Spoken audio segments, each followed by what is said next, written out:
My friends, it happened. There's a patch. There's a patch. I thought we weren't going to get a patch this year. I was about to make a video, honestly, complaining about ladders and the buggy state that we've been in this year, and that they're like 3 months into the year, and Blizzard have decided to go radio silent on Warcraft 3 again. We have a patch. Let me see if I can bring it up. Let's just read over the patch real quick. So, rank play. The seasons have been reduced from 12 to 6 months. Thank God, there was literally no point the season being 12 months. That was something else I was going to complain about. I am still going to make my Is Warcraft 3 worth playing in 2023 video. Probably in the next couple of weeks. I will do it with this patch. I'll play some of this patch and I'll let you know. MMR no longer displays on the loading screen for FFA matches. I don't play FFA, but I imagine that affects you if you do. And it's added headers into some game modes. I don't know what that means, but I guess we'll see. Leaderboards. They've updated the backend service to prevent incorrect results being displayed. Players that have unexpected data displayed must complete a new game for the system to pick up the good data. Please, for the love of God, please. This is about the fifth time they've said they've fixed leaderboards. If this is true, I will be so happy. I'm desperate for leaderboards to be updated. Player profiles. Add support for all seasons and multiple season history. It was kind of working. It's a little bit laggy, but I mean, that was working okay. And added additional functionality to the AT match history. Yes, I did. This came up the other night in my stream. If you played a game against an AT player, you couldn't then go and look at their MMR or anything like that. So maybe there were some missing right-click options. So this is good. Please, whoever coded this, please have done a good job. I'm desperate for it. Balance. We needed some balance. I played Blade Master a little bit. The mirror images do no damage, so doing 5% more damage helps, but I still think it's very small.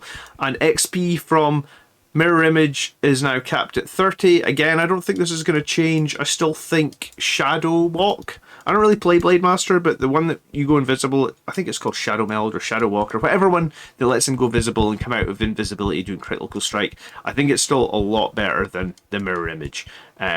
I don't really, with the mirror image doing so little damage, I don't really ever sort of see an issue, a reason that you would go mirror image. And I tried it. I did try it a few games, and overall I felt underwhelming. If you wanted the illusions, so to speak, to do damage like that, then you're better off just going Farseer and Wolves, I feel like, because you'll be able to cast more Wolves, they don't eat up so much mana, and I feel like the Wolves do more damage, and then the Wolves are super useful when you get to level 5, in that they can go invisible and they can just be a harassing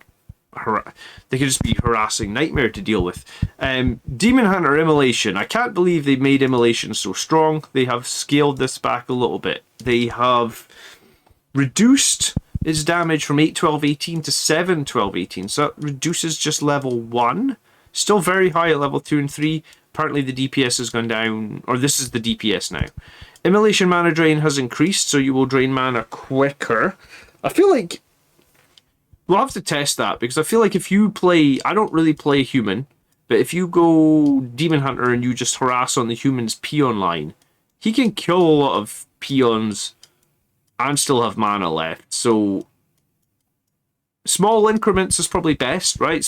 It's better to make small changes incrementally. So I guess this is good. I guess we'll see how it plays out. Immolation activation cost has been reduced, so it's cheaper to turn it on. You need a smaller buffer to turn it on as well. Okay, I mean, I guess they know more about Immolation than I do, but at the moment I felt like it was just a little bit too strong. Hopefully these make it. Yeah, it was probably only 5 or 10% too strong, so maybe this is enough to make Immolation not as silly as it was. We have AntiMagic Shell increasing the number of damage it prevents, and also increasing the number of dispels needed to remove it. I thought AntiMagic Shell was actually in an okay place.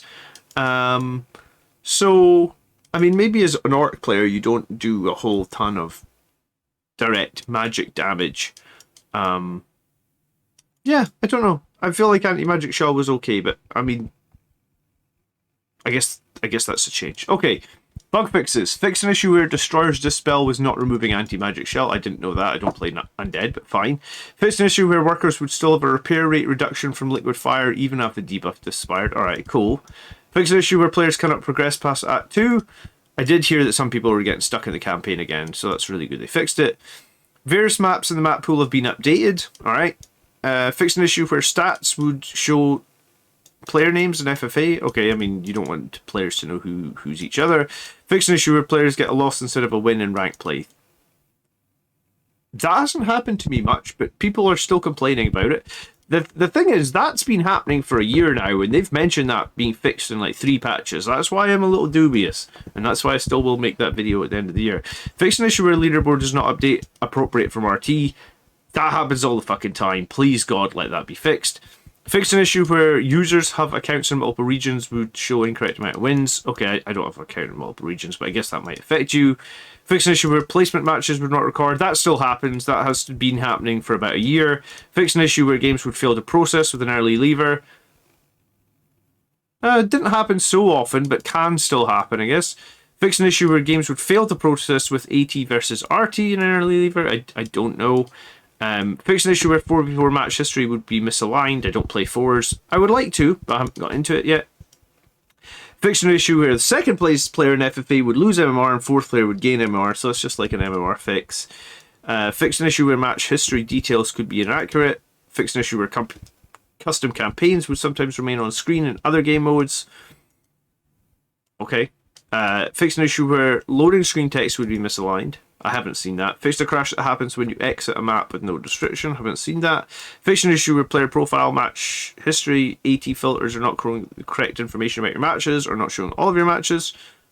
My profile's been generally working okay. Fixed an issue where the versus ranking stats widget displayed incorrect information. Again, that's been working okay. It's a ladder that's been broken for me.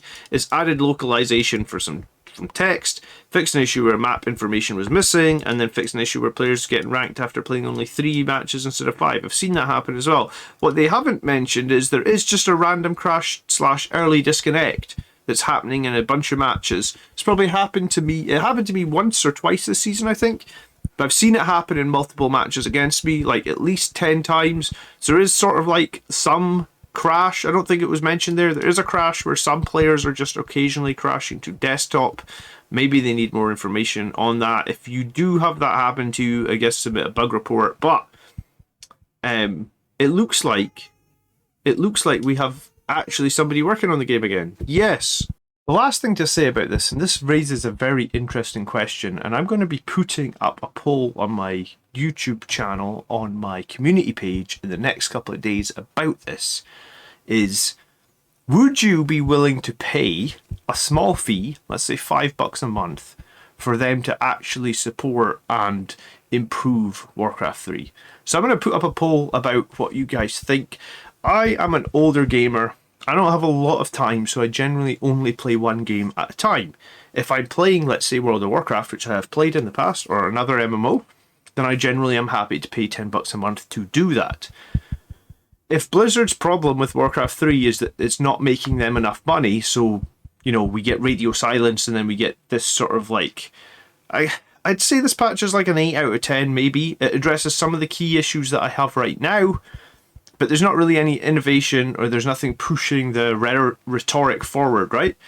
So if they're not making enough money and they don't want to assign it enough devs, how do they make money? How do they push the rhetoric forward? So that's something I'm going to be asking my community about, and I'm going to include that in my 2023 Is Warcraft 3 Playing video. So if you see that poll appear on the channel, and it will appear on my community page, please do vote in it, and please do tell me what you think about that. As always, thank you so much for watching to the end of my videos. I really do appreciate it. If you haven't subscribed yet to the Brotherhood of Strategy channel, then please consider doing so. I have been John.